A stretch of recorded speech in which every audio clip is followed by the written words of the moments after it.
Landscape Institute webinar. I'm delighted to introduce Michael Oldham. Michael has worked in local government and private practice on a wide range of projects and has won several prizes. He was the founding president of the European Foundation for Landscape Architecture and later became vice president of the Landscape Institute, where he also served as chairman of its education committee for several years. Michael has been appointed as an expert to the Council of Europe and has participated in several events, including acting as a member of the jury for the European Landscape Awards. So I'm delighted to introduce Michael to give a talk today titled The Impact of the European Landscape Convention. Over to you, Michael.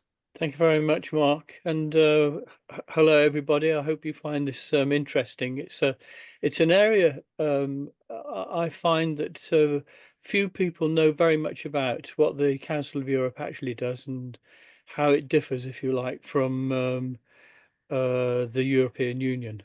You will see from this opening slide something to do with my involvement. The Council of Europe is interesting in the sense that this was Churchill's brainchild. It was something that he mentioned in a 1943 BBC broadcast as being a means of achieving peace in Europe after the war, bringing states together into an organisation that really prevented warfare breaking out again. And it was established in 49 by the Treaty of London and currently comprises 46 states. It did comprise 48 states. Belarus and Russia resigned just before the invasion of the Ukraine on the basis that the aims and objectives of the Council of Europe were no longer compatible with their aims and objectives. But it nevertheless represents over 700 million people, and its main aim really is to deal with human rights, democracy, and rule of law. And in fact, it's split administratively into those areas. And it's based in Strasbourg in the Palais de l'Europe. Now, the European Union is different in the sense that it started off very much as part of, it grew out of Benelux, which was a trading organization based in Belgium, the Netherlands and Luxembourg after the war.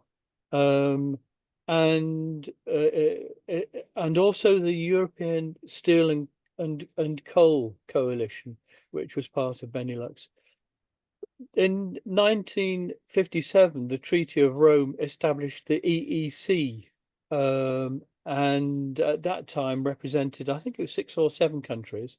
It eventually grew to 12 when the European Foundation for Landscape Architecture was formed. It now represents 27 member countries. As you all know, it used to represent 28 member countries. One left a couple of years ago, and after a referendum in the UK, the day after which I went down to the prefecture in Annecy, I live in the French Alps, and declared myself a political refugee. But it regulates people in a different way to the Council. It regulates countries in a different way to the Council of Europe. It has a body of laws which are known as directives, and it's based in Brussels, Luxembourg, and Strasbourg. And the confusion partly arises in the sense that it uses the same flag and anthem as the Council of Europe, has a body called the European Council, which defines general political direction of the EU, and the Supreme Court of which is the European Court of Justice, based in Luxembourg. And this functions differently and quite apart from the European Court of Human Rights, which is based in Strasbourg. Let's move on. So the Council of Europe does not make binding laws. it creates conventions. And conventions effectively are international agreements. They're treaties. And by signing the conventions, the member states, if you like, agreed to abide by the treaties. One of the problems is that they're not binding, in the sense that if they don't actually do what they say they're going to do, the Council of Europe has no powers really to make them perform. And it's one of the problems with the organisation in a way, because countries are quite happy to sign the conventions because it shows them in a good light, but then actually backslide in the sense that they don't implement them properly. On the other hand, in order to be a member of the Council of Europe, it's a requirement for all member states to be a signatory to the European Convention on Human Rights. And that was principally why Belarus and Russia decided to resign a day before they were going to be kicked out anyway, because they clearly, in invading the Ukraine, were going to contravene the European Convention on Human Rights. So the European Landscape Convention, which is one of about 250 conventions, and which is also known as the Florence Convention because it was signed in Florence in October 2000, actually came into being in 2004. But even before 2000, there was work being done on the formation of the Landscape Convention, and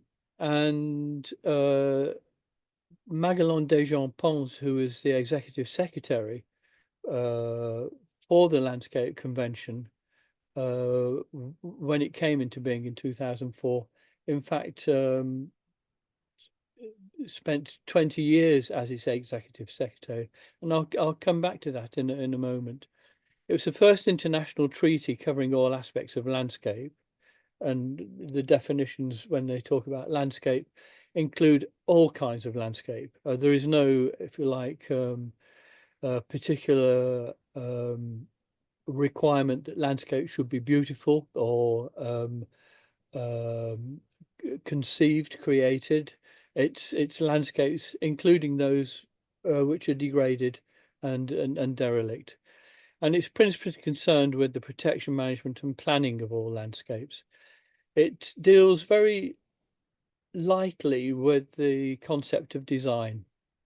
And until recently, in fact, until May last year, it operated under the broad heading of democracy in what was known as the Directorate General 2, which was also dealing with culture, heritage, and many other sort of related things to do with democracy. It's now established in DG1 as following the Reykjavik summit, which recognised landscape as being fundamentally important to the Council of Europe in terms of its own visibility.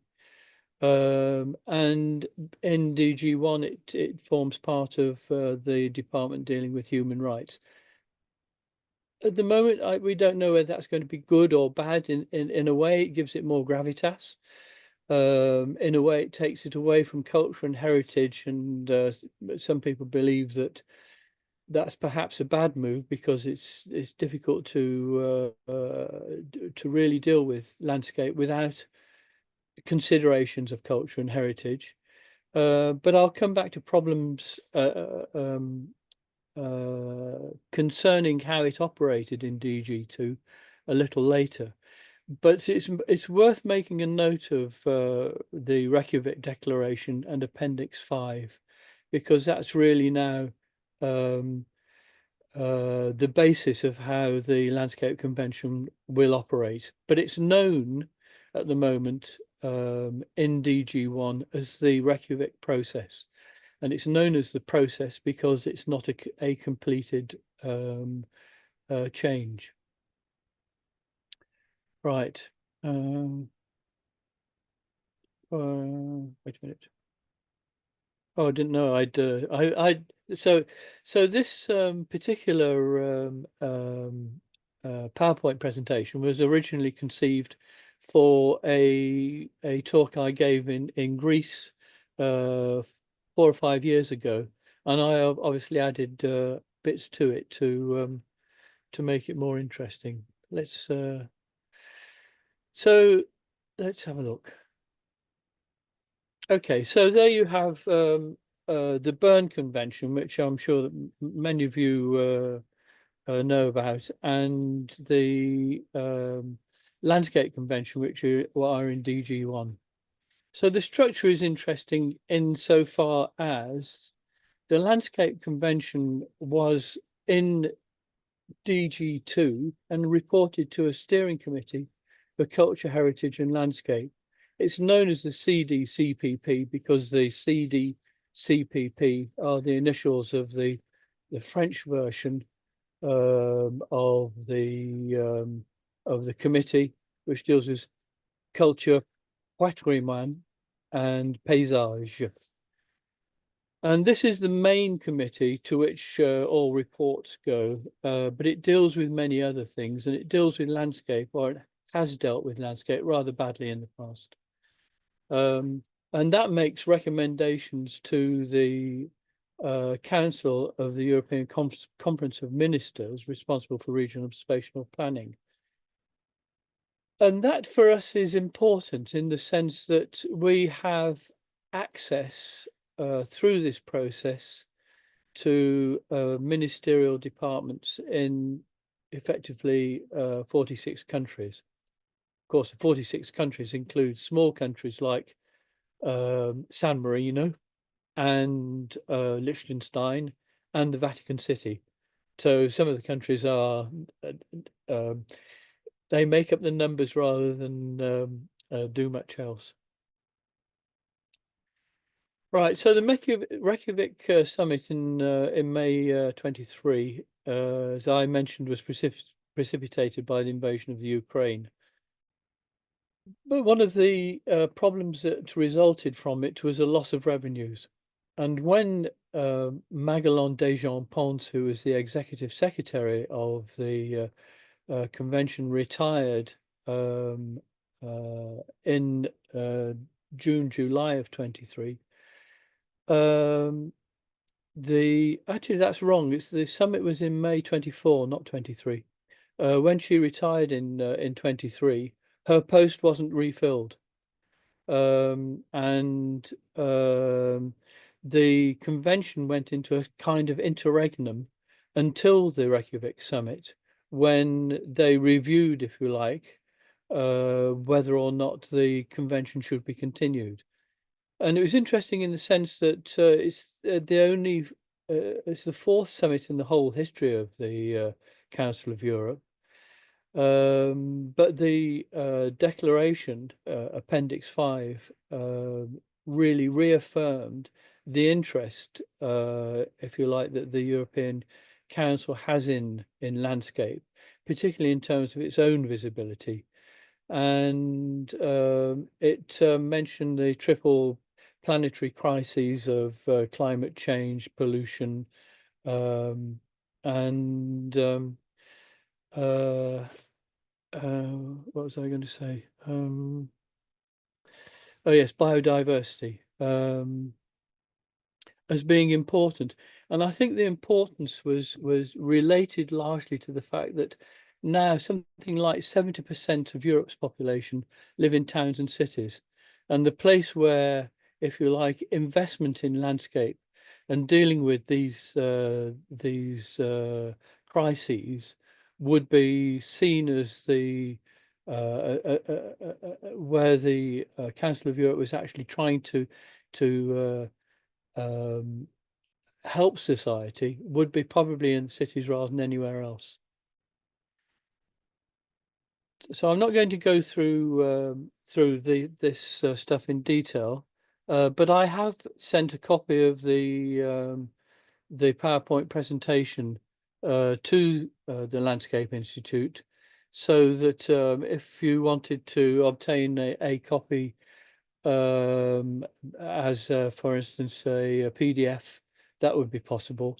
And I've also sent a list of links to various documents that I refer to in this presentation. But it does see the Landscape Convention as being a key element of individual and social well-being, entailing rights and responsibilities for everybody, and that's really important. And all in terms of professional recognition, these are sort of key issues which we have tried to discuss and move on with the Council of Europe. So, as landscape architects, IFLA Europe is an observer member as a recognised international non-government organisation of the Council of Europe Landscape Convention. And that's because of our broad experience and expertise in the areas of competence of the CDCPP. And we have, as such, an ability to make an effective and high-quality contribution to its activities. And indeed, over the period that I've been involved with it, we have made representations, we've produced reports, we have worked on committees and workshops. And as such, we represent the landscape profession at in a European-wide level and beyond. And the convention now is known as the Council of Europe Landscape Convention, because it's open to countries outside Europe to sign the convention. It has the potential, if you like, to be worldwide, but I don't think it will be, because there will be problems in terms of how, if you like, countries outside the Council of Europe will actually apply the convention.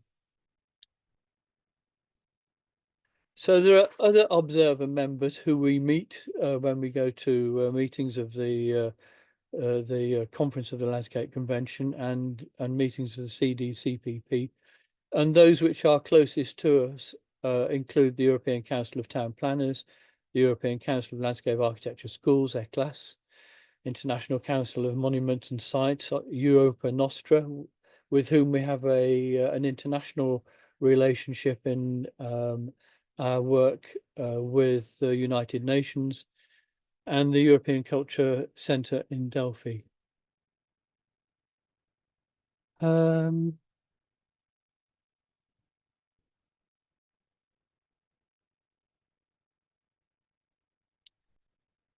Oh yes. So whilst you're reading or quickly scanning through the detail of that, the major problem which that appears in the if you like, implementation of the Landscape Convention is basically an absence of landscape architects in public administration at local, regional, and national level. Without that expertise, although the convention is a very useful tool, it proves quite difficult to implement in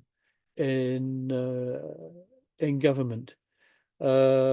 And I suppose one of the things that we should, if you like, strive to do as landscape institutes representing the landscape profession in our own countries, is to talk with government about improving that situation and actually getting people into public administration where they can be involved directly and very importantly, in producing landscape strategy plans at the local, regional, and national level.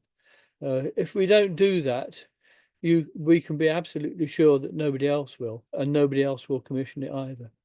So it's an area to think about. So in terms of the Landscape Convention, it does recognise the need for education and training for specialists, training for landscape architects.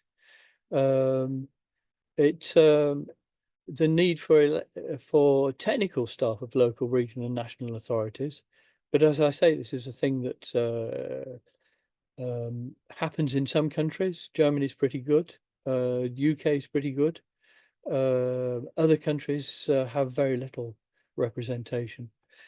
But then in Europe, you have to also take into consideration that, well, compared with architects, there are about 500,000 architects in Europe, which is about the size of the city of Strasbourg, and there are about 20,000 architects, landscape architects, and of those, nearly a half are in the UK and Germany, and so in the rest of the 46 member states of the convention, there are relatively few in some countries.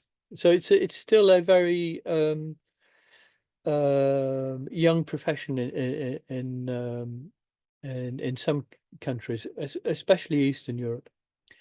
It also recognises the need for school and university courses. They're enshrined, if you like, in the convention. Let me move on.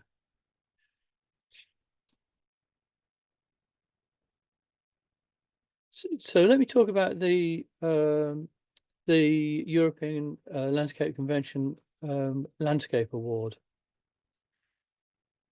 So every 2 years there is a competition which member states are invited to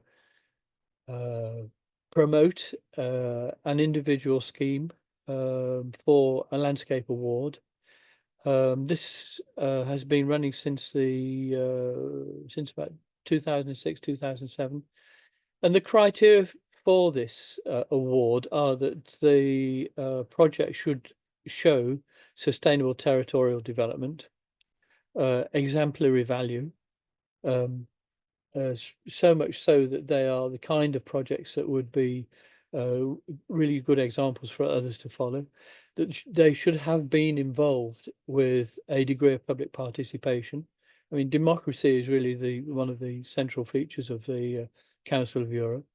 They should be concerned with awareness raising, and the projects have to be promoted by local authorities or NGOs where a degree of democracy can be demonstrated. Last year's award, there was one project that was excluded because it hadn't, if you like, it hadn't followed the rules effectively. It was a really good project, but it wasn't promoted by a local authority or an NGO, and was excluded from the competition. But there's another thing to say also about this, insofar as a lot of the entries are, I would say, inconsequential, quite small, like allotment gardens on the outskirts of Milan, or weekends looking after sheep in Finland and things like that. And you ask the question, why are such inadequate schemes being promoted? And the answer is the way that the Council of Europe operates. It operates through the embassies. It's an ambassadorial collection, so that when the executive secretary of the Landscape Convention, sends an invitation, she sends it to the consulate in Strasbourg, and the consul sends it to his government in the state he represents, and the government sends it to a department who thinks it might be interested, and the department finds somebody who might be interested.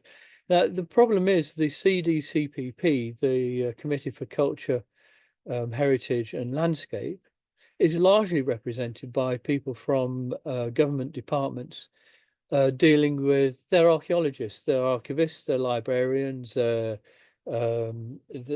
are people who have, if you like, little interest in landscape, and their contacts are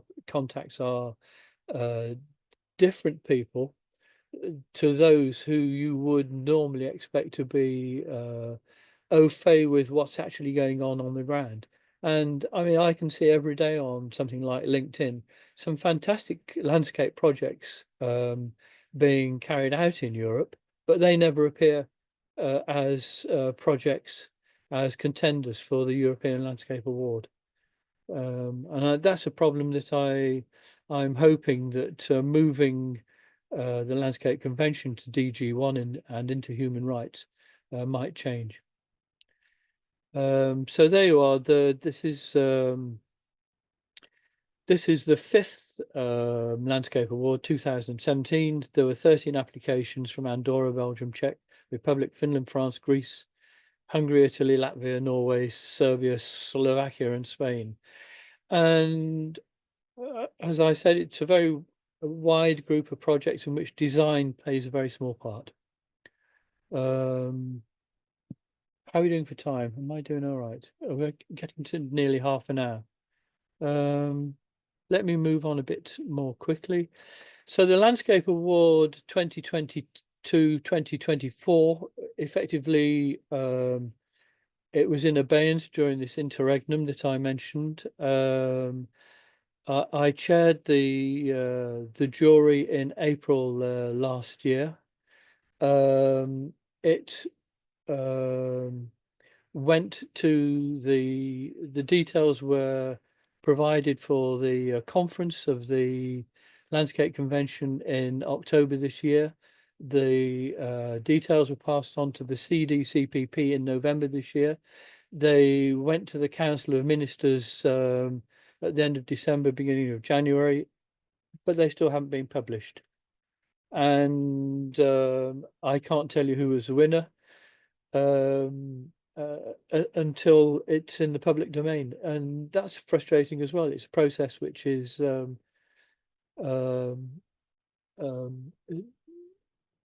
slow. Slow, I think, is probably the best thing to do.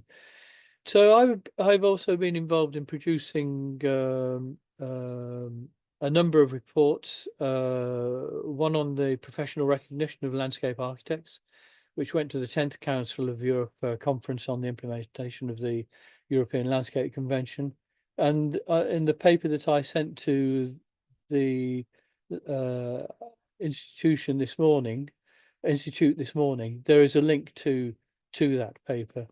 There is also that dealt with the formal recognition nationally and internationally of the profession of landscape architects. It dealt with increasing the diversity of landscape architecture education. I mean, really moving it away from being seen as a design profession to one which is much more closely involved in planning, management, and science.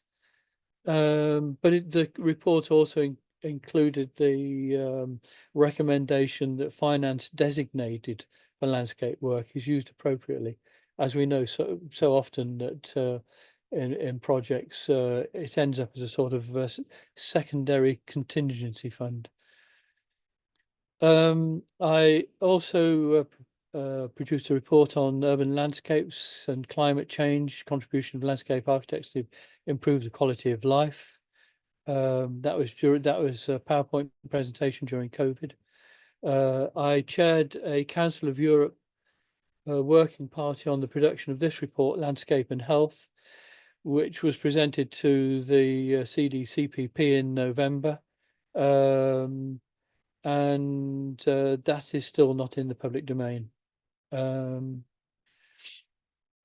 Do you want me to just carry on, or I mean, I can tell you about EFLA and IFLA, how they came about.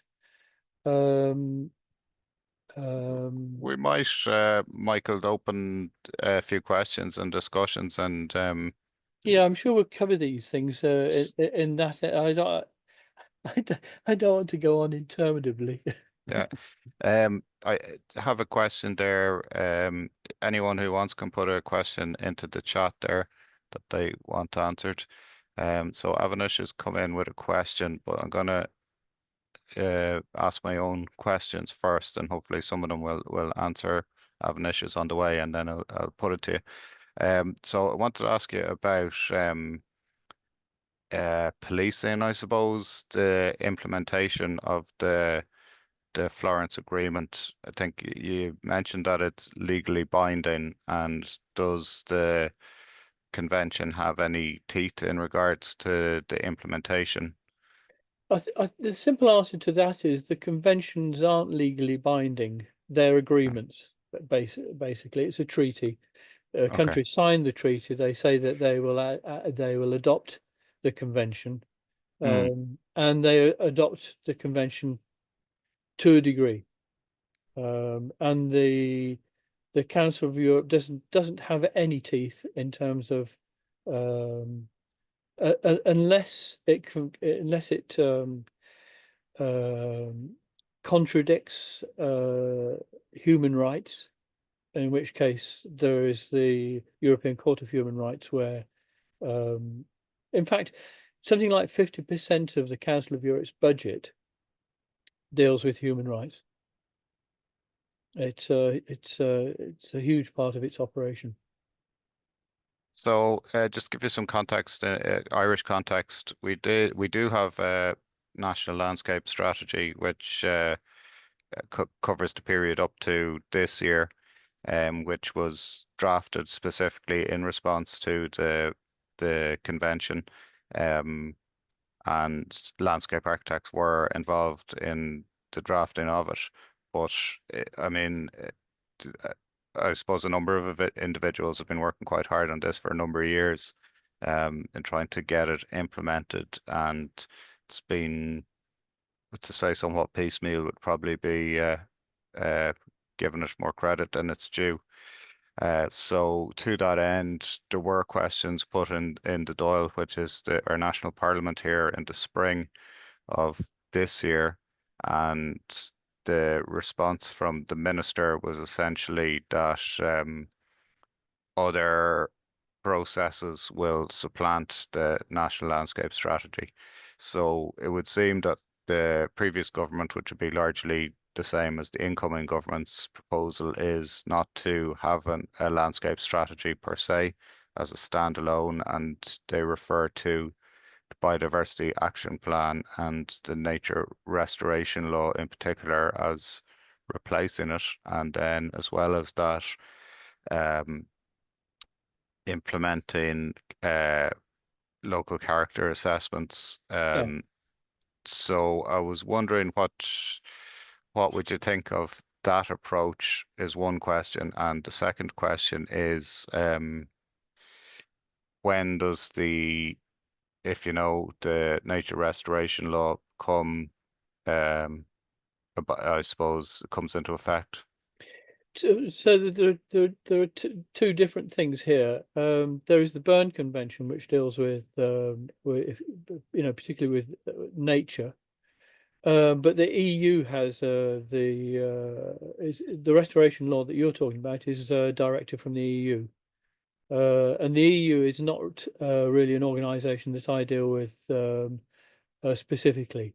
But I would say that between the EU um, directive, the Berne Convention, and the Landscape Convention, there is a large body of European um, uh, uh, how should political concern that we should be moving in a slightly better direction dealing with these things. I mean, I think one of the problems is that the EU and the Council of Europe, in some respects, duplicate effort in certain areas. For instance, the EU finances the European Environmental Agency, which is a very good body in terms of investigating and reporting on certain environmental issues. So I think as an institute, wanting to influence government, it needs to gather together, if you like, the information, current information on things like the new European directive, but also link them to the Council of Europe's conventions, the Berne Convention and the Landscape Convention. Overall, they represent a better understanding of what we should be doing. Great. So just go to Avanesh's question, or a few of them. How can we get involved as landscape architects at national or European level? Well, you have access to government through your, I mean, obviously, I mean, individually, you have access to government through your MPs. So you could start a campaign talking to your MPs. You could, for instance, compose. Depends what your concerns actually are.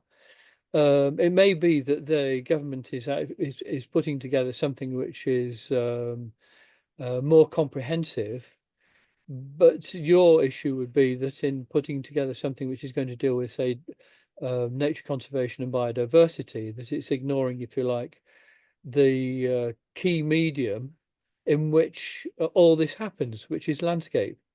So you would need, I think, to put together a paper which you would simply present to government. There's nothing, not simply to the minister, but also to all the to MPs, to regional councils. To you have to attack at every level really, and say this is this needs to be done, if you like, more convincingly at all levels, local, regional, and national.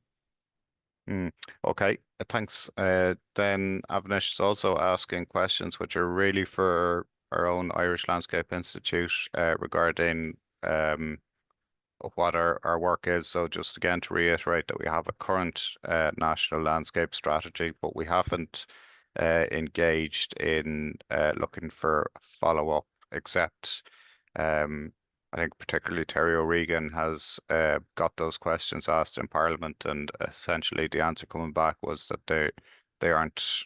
The minister is not considering a new landscape strategy, and that other policies will circumvent it. So, as Michael says, I think from the Irish Landscape Institute point of view, what we need to do is review what we expect to get and identify any gaps in that, and bring them to the attention of national government. Yeah, I think you need to bring all these things together in a sort of coherent form and point them in the right direction, really, and use things like the Reykjavik Agreement Appendix 5 as a source of, if you like, concern for the Council of Europe, but also to use the legislation which is coming out of the EU. So Connie is pointing out to me then that the EU nature restoration law came into immediate effect on 24th of June last year. Right. But there's a 2-year period to implement it. draw up a plan of action for it, and then the first deadlines are due in 2030. So the difference for your government will be that as it's an EU directive, and as you are an EU member state, you are obliged to implement it, which is different from the Council of Europe. So that your government will feel it needs to respond directly to that legislation. And probably what you need to do, therefore, is to say, in responding directly to that legislation, don't forget, or please include the media in which all this happens, landscape. Yeah, and it's wholly within the remit of the government to say what way it's going to be implemented. Um, so they can, I mean, in terms of responses they've given to some of the more powerful lobby groups, they've said that it'll be wholly carried out on state lands.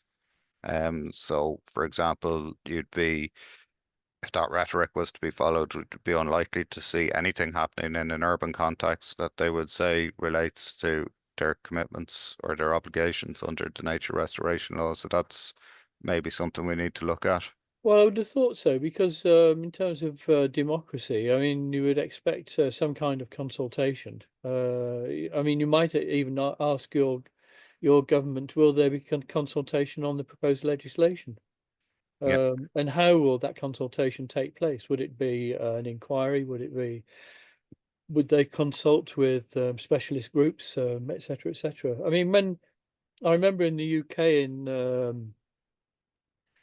about 88, 89, when I was working with the Landscape Institute, I represented the Landscape Institute in discussions with UK government on the implementation of the laws concerning environmental assessment, and how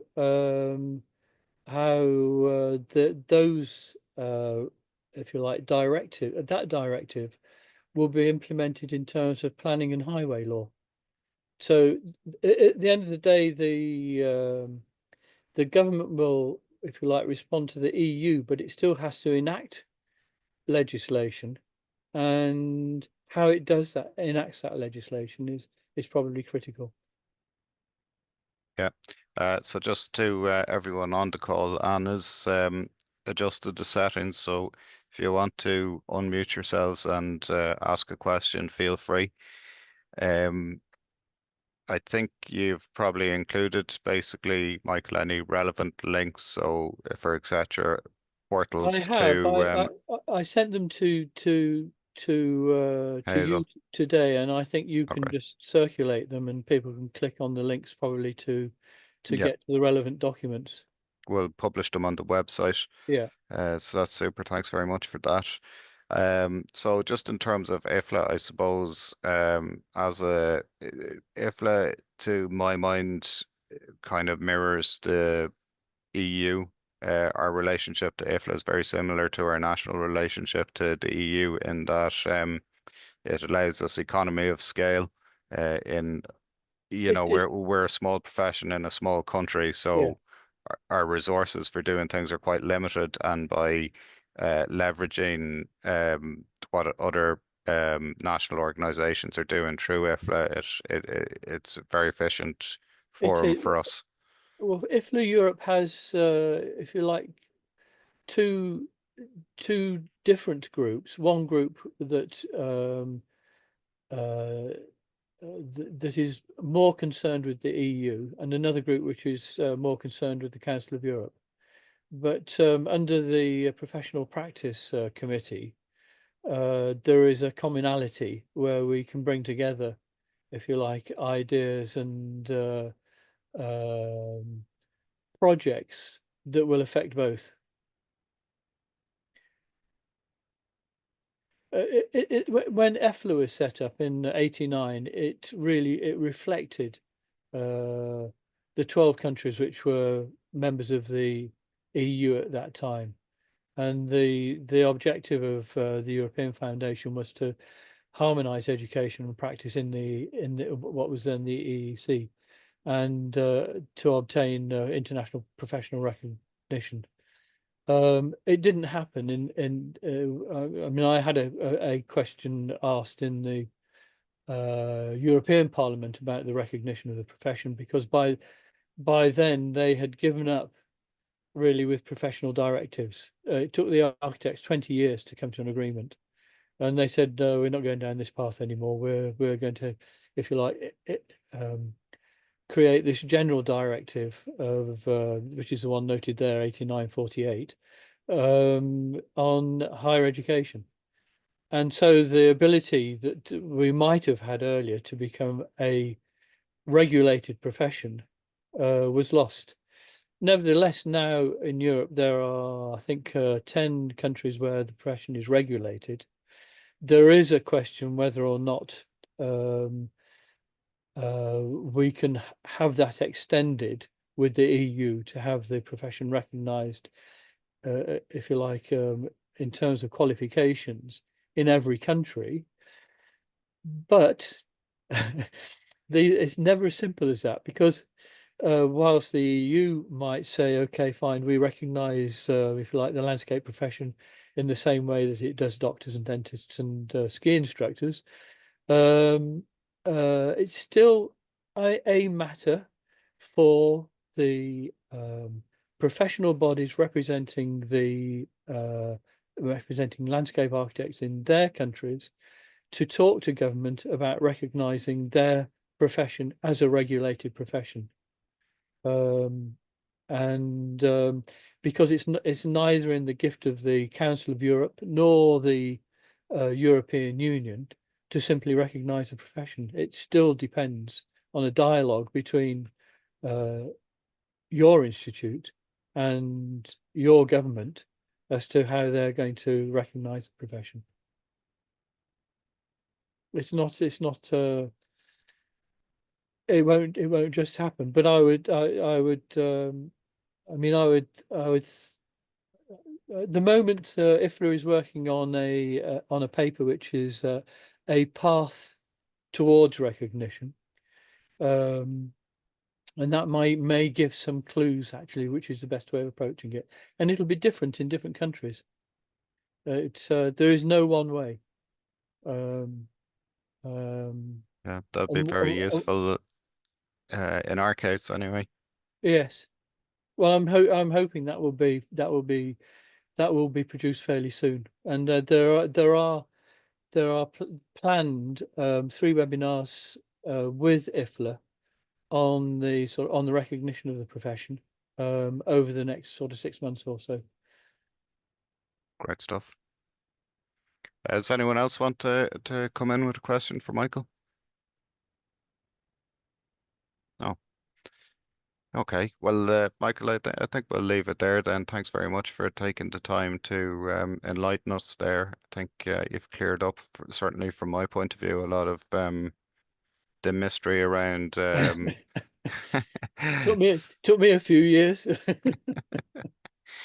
Well, it's good. Yeah, no, very good to know. So for those of you members of the Irish Landscape who are not familiar, Christos is our IFLA Europe representative, and met Michael at the last AGM. That's not the correct title, but where the national associations get together. So that's how General this Assembly.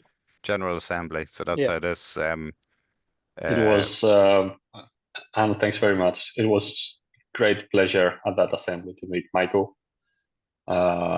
He's a great person to be around. Like, his aura gets transmitted. This calmness gets transmitted quite easily. And that's why I was really keen to have him on board, not only for his in-depth knowledge, but as well as his kind aura, the one that is very easily perceived. Thank you very much, Michael, for making the time to actually come and speak to us. So we might need to have you back to carry on with the presentation. I'm always happy to help.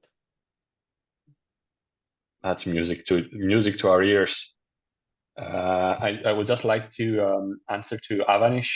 Avanish, by all means, if you want to get involved with IFLA Europe, with the ILI, there are opportunities, there are needs, groups that require people's inputs. So if anybody's got idea or a little bit of time to volunteer and help both ILI and IFLA Europe, by all means, do get in touch.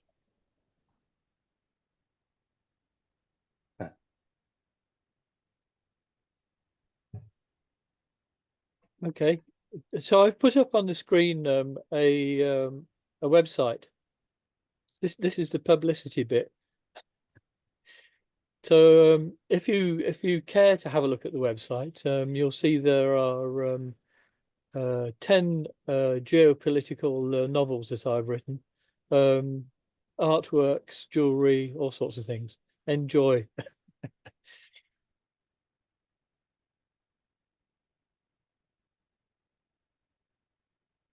Oh, so Michael, hold on a second. I think that maybe Mark can't hear or see or I think speak. Mark's muted at the He's moment. muted. Let me see if we can. Technical issues. No. Yeah, Yeah, it's okay. yeah. Oh, there we Thanks. go. So There we go. you just weren't allowing me to talk, which may have been tactical. Unintentional. Okay, no, well, I'll wrap it up there, and anyone who has any further thoughts, as Christos says, please contact the Institute. And thanks again, Michael, for informing us there today.